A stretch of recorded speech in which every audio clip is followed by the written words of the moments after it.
Educational evaluation is the evaluation process of characterizing and appraising some aspect per second of an educational process. There are two common purposes in educational evaluation which are, at times, in conflict with one another. Educational institutions usually require evaluation data to demonstrate effectiveness to funders and other stakeholders, and to provide a measure of performance for marketing purposes. Educational evaluation is also a professional activity that individual educators need to undertake if they intend to continuously review and enhance the learning they are endeavoring to facilitate.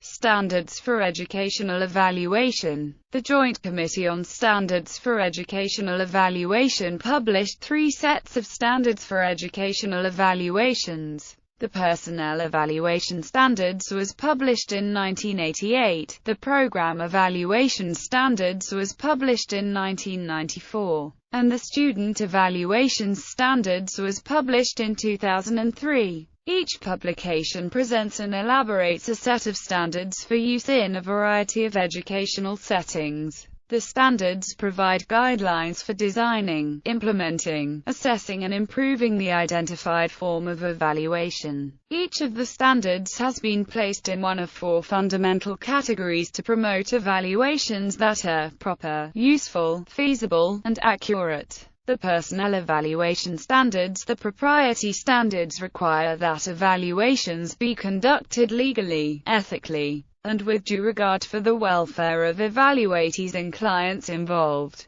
The utility standards are intended to guide evaluations so that they will be informative, timely, and influential. The feasibility standards call for evaluation systems that are as easy to implement as possible, efficient in their use of time and resources, adequately funded, and viable from a number of other standpoints. The accuracy standards require that the obtained information be technically accurate and that conclusions be linked logically to the data. The feasibility standards are intended to ensure that an evaluation will be realistic, prudent, diplomatic, and frugal. The propriety standards are intended to ensure that an evaluation will be conducted legally, ethically, and with due regard for the welfare of those involved in the evaluation, as well as those affected by its results. The accuracy standards are intended to ensure that an evaluation will reveal and convey technically adequate information about the features that determine worth or merit of the program being evaluated. The student evaluation standards. The propriety standards help and ensure that student evaluations are conducted lawfully, ethically, and with regard to the rights of students and other persons affected by student evaluation. The utility standards promote the design and implementation of informative, timely, and useful student evaluations. The feasibility standards help ensure that student evaluations are practical, viable, cost-effective, and culturally, socially, and politically appropriate.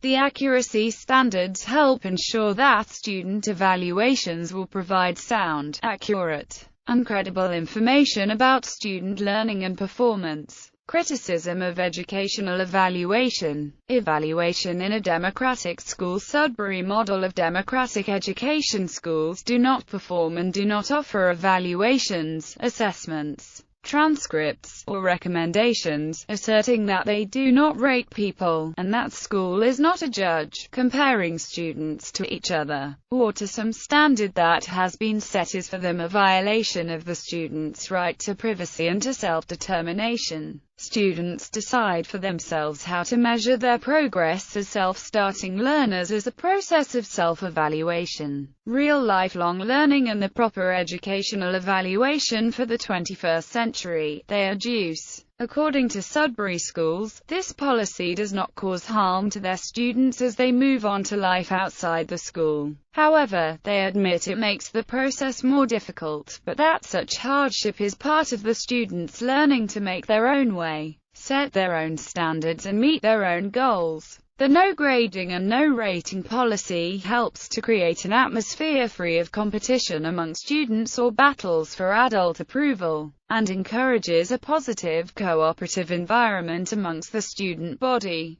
The final stage of a Sudbury education, should the student choose to take it, is the graduation thesis. Each student writes on the topic of how they have prepared themselves for adulthood and entering the community at large. This thesis is submitted to the assembly, who reviews it. The final stage of the thesis process is an oral defense given by the student, in which they open the floor for questions, challenges and comments from all assembly members. At the end, the assembly votes by secret ballot on whether or not to award a diploma.